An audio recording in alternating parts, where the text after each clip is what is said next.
Mike McCool here in the Royal Examiner studio, and with me today I have Congressman Ben Cline. He's our representative here in the 6th District, the long, skinny district. It is, and it got longer after redistricting. Oh my God, that's right. It wasn't too much gerrymandering, I guess, in your district anyway. No, the Shenandoah Valley is finally unified in one district, and it's paired with the Roanoke Valley and the Allegheny Highlands into a nice, really oblong district, it's the most beautiful district in the country, and got the best people. Yeah, it's easy because you know where it is. I was looking at some of those maps that they were talking about in Texas and Illinois, or especially Illinois of all places, right? And they were like, how could you ever know what district you were? Yeah, there's a lot of craziness going on around the country with this side redistricting, Texas redistricting, California redistricting, but Virginia, because we have that in our Constitution now that a nonpartisan commission does it, that they're generally immune from all the politics that are blowing here and there, and so that's good for Virginia. Yeah. Well, we love it. We love it in Virginia. Today is 9/11. We had our 9/11 remembrance event happen on our gazebo this morning. Mm-hmm. I'm sure this has been everywhere. We have this. It has something with 24 years. It's hard to believe, isn't it? It is hard to believe. And 24 years ago, I was in the same building where I was this morning when we had our moment of silence, the office building where I have my office, where my predecessor, Bob Goodlatte, had his office. And on 9/11, I was his chief of staff, and it was quite a day. I can remember those things, and trying to, the internet wasn't that old then, but it's amazing. The internet crashed, and the cable news crashed, everything shut down, all the communications, and kind of locked people down, and think, what's going on? No one knew. I mean, we saw the tragedy happen on TV with the Twin Towers, and at the same time, you could see the smoke from the Pentagon from our office. It was a horrible day that we'll remember forever. But we had to get the staff out because no one knew Flight 93 was. There were rumors that there was a plane headed for the Capitol, and Flight 93 ended up going down in Pennsylvania. But it was just such a tragic day. We remember it every year, and those lives lost, and we just vow to never forget. I was going to say, never forget. Another tragedy we've just had with Charlie Kirk. I know you made some comments on that, but what's happening in our country? It is a tragedy when we can't resolve our differences with debate, with reasoned debate. Just words. Yeah. I mean, we have a system that's set up around the freedom of speech. May not like what you have to say, but I respect your right to say it. And I will listen respectfully and then respond with logic. And if my ideas are superior to your ideas, then I will be confident that I've won the debate. But people don't seem to think that way anymore. They resort to political violence all too quickly. And that's something that we have to condemn and just set the example that we will not be cowed into silence by radicals. That we will continue to stand up for those principles that we believe in, the freedoms that we love, that are in our Bill of Rights, that are in our Constitution. I carry mine with me, and remind myself and whoever I'm talking to that these principles are absolute and that we have to continue to fight for them. Right. Well, there was even a little scuffle in the House yesterday. I did believe it, but it was still hard to believe. Again, it goes back to disagreements again, instead of just saying, think about the event and just accept it, maybe. I'm honored to be the Republican chair of the bipartisan prayer breakfast that we have in the House.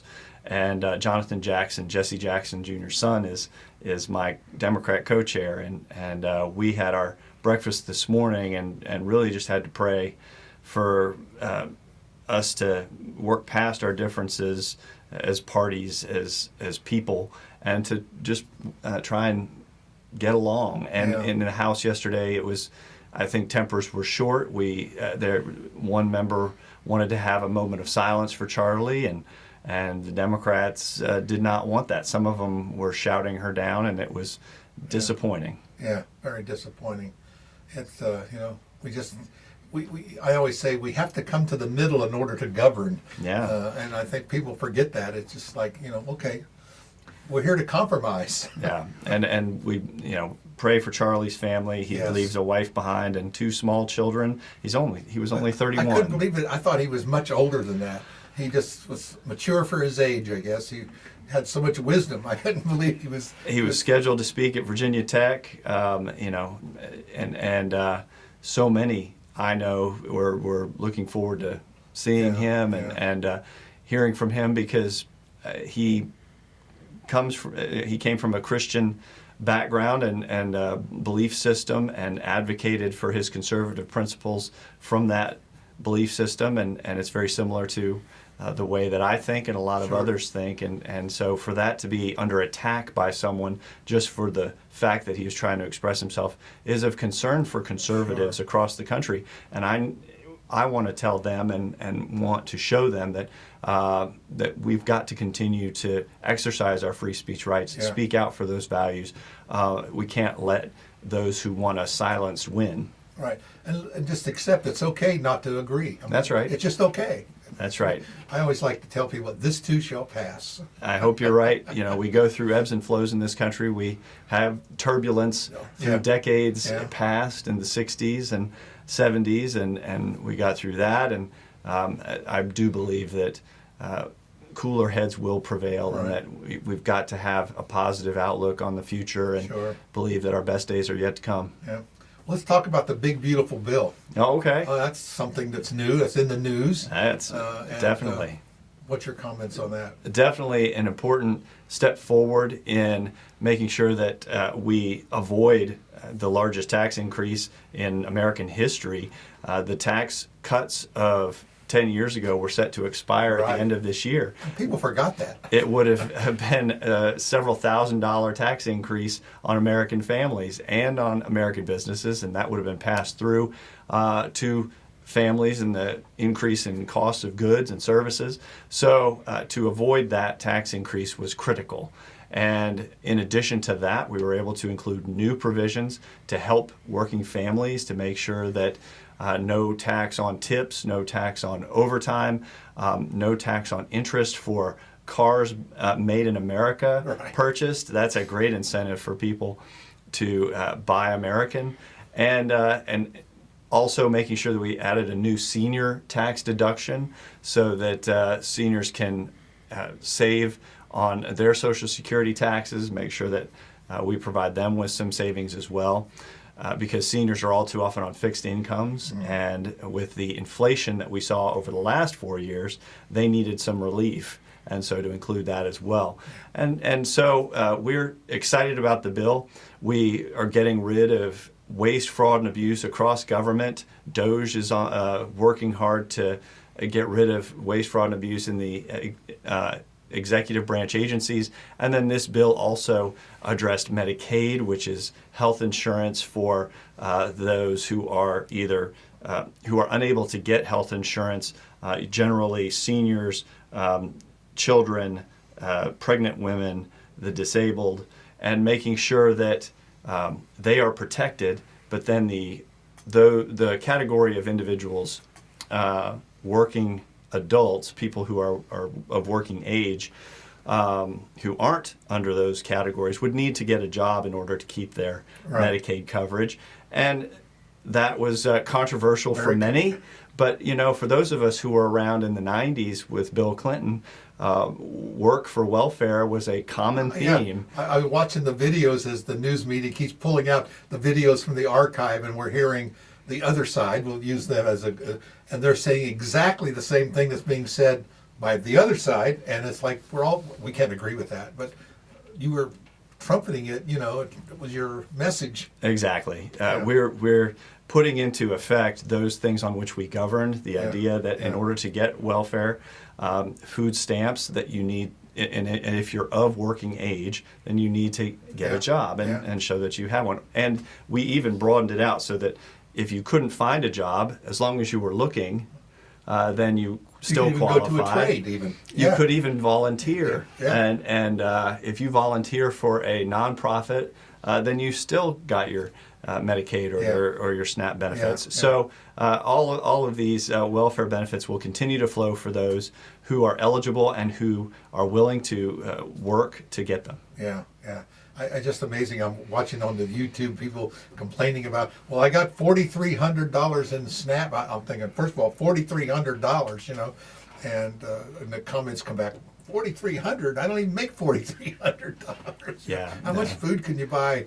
And a lot of it's just common sense. But what I was going to mention, like I said, I'm watching the Bill Clinton make these comments, and the Republicans agreed with him. Right, right. So, and you know, we put in some welfare. Work for welfare provisions back in welfare reform back in the 90s. Bill Clinton vetoed it 3 times before he finally was forced to sign it by a Republican Congress, and that included some work requirements. But those have been watered down over the years, and this bill will firm those up and make sure that we value work. We value, as a country, we value the idea of work. a couple more items real quick. Immigration. It's amazing. How did we close the border without legislation from you guys? How did we do that? Isn't that remarkable? Joe Biden said that it would take a law, some kind of change in the law, for him to be able to close the border. It didn't take a change in the law, it just took a change in presidents. Yeah. And when you bring in Donald Trump and he actually enforces the laws on the border, the idea that you don't get to come in and ask for asylum and then get paroled into the interior of the country, you remain in Mexico while you wait for your asylum hearing. And those kinds of reforms, common sense ways of thinking, are what Trump has put in place. He's restarted the wall, and we're going to make sure that this zero-sum game, where we don't have anyone being paroled into the interior of the country anymore.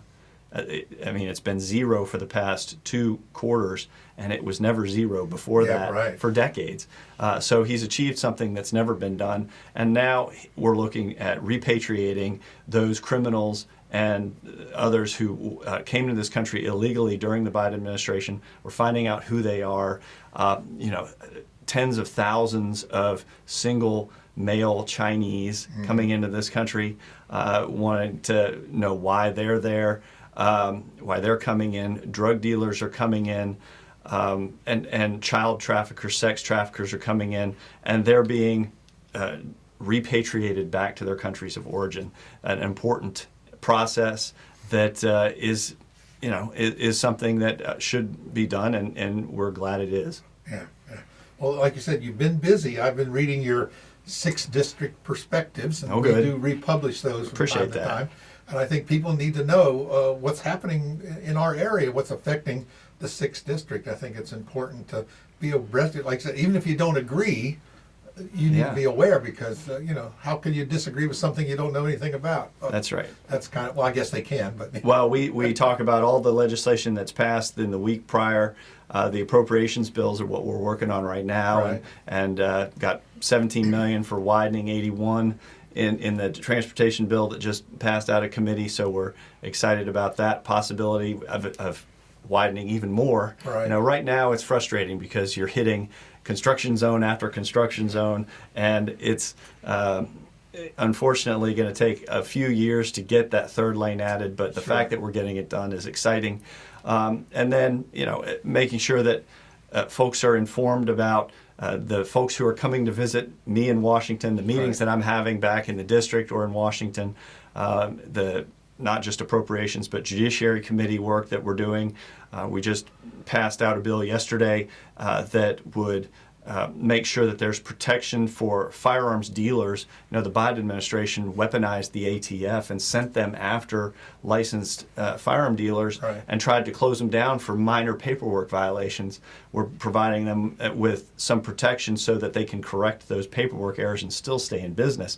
We've all got friends who operate legal, legitimate firearm businesses here in the Valley who are just trying to make a living, Sure. and the feds are trying to shut them down. So helping that in the Judiciary Committee was something we did yesterday. We'll probably put it in the newsletter, and other folks you might recognize who come Sure. by and visit. Sure, sure. I see you're always out and about. One more thing here, we cut this off, and that's these federal district judges, like they're running the country. I mean, when did this happen? I mean, it just seems like overnight. It is frustrating, and I know that under Joe Biden and Chuck Schumer, they put more judges on the bench than Donald Trump did, and that has resulted in a lot of these activist judges that are either misinterpreting the Constitution and are going to be overturned on appeal to the Supreme Court, Right. or misunderstanding the idea that for their little circuit that they can somehow put an injunction on an action by the president and apply it to the entire country. Yeah. That is not what their traditional role was meant to be, and we have passed legislation through the House, at least, that will curtail their ability to pass these nationwide injunctions and stop That's President what we have Trump. the Supreme Court for. Well, I mean, they're the national court. That's right, and President Trump was elected by the people. He has an agenda. We're implementing that agenda, and the judges should not be able to, if they want to put an injunction on an action for that specific circuit while they hear a case, that's under their authority. But Sure. to make it apply to the nation as a whole is something that should be left to a higher court. Right. Well, there's 100 things we could talk about. What's on your mind here? Well, we've got lots of legislation that we're working in addition to widening 81. The Judiciary Committee is busy. I've got legislation in that deals with, for example, the DNA tests that you send in to get tested. When a company has your DNA and they go bankrupt, they can't use it as a commodity and sell it in bankruptcy to the highest bidder that will then, who knows what they're going to do with your private personal information. Sure. So the Do Not Sell My DNA Act is a bill that is bipartisan. Zoe Lofgren from California is my co-sponsor there, and most of the legislation that I sponsor is bipartisan.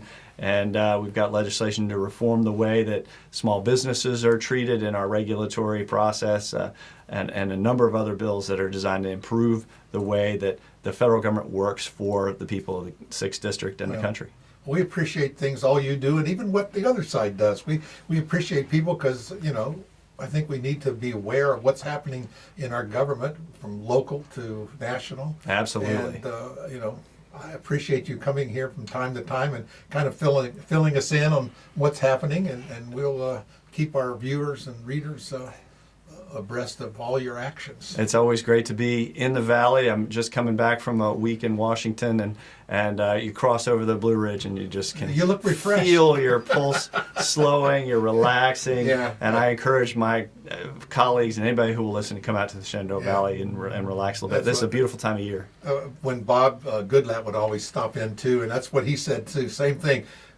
Because he stopped here on his way home, and he lived near you there in Roanoke, right? Yeah. And that's what he would say. He said, just before I hit 81, this is kind of good. I can relax. But then he said, I just take a big breath and hit the road. And he said, it's great. That's great. right. That's again, right. we really appreciate it, Ben. Thank you again for everything you Thanks, do Mike. for us. Appreciate it. Thank you. Appreciate you.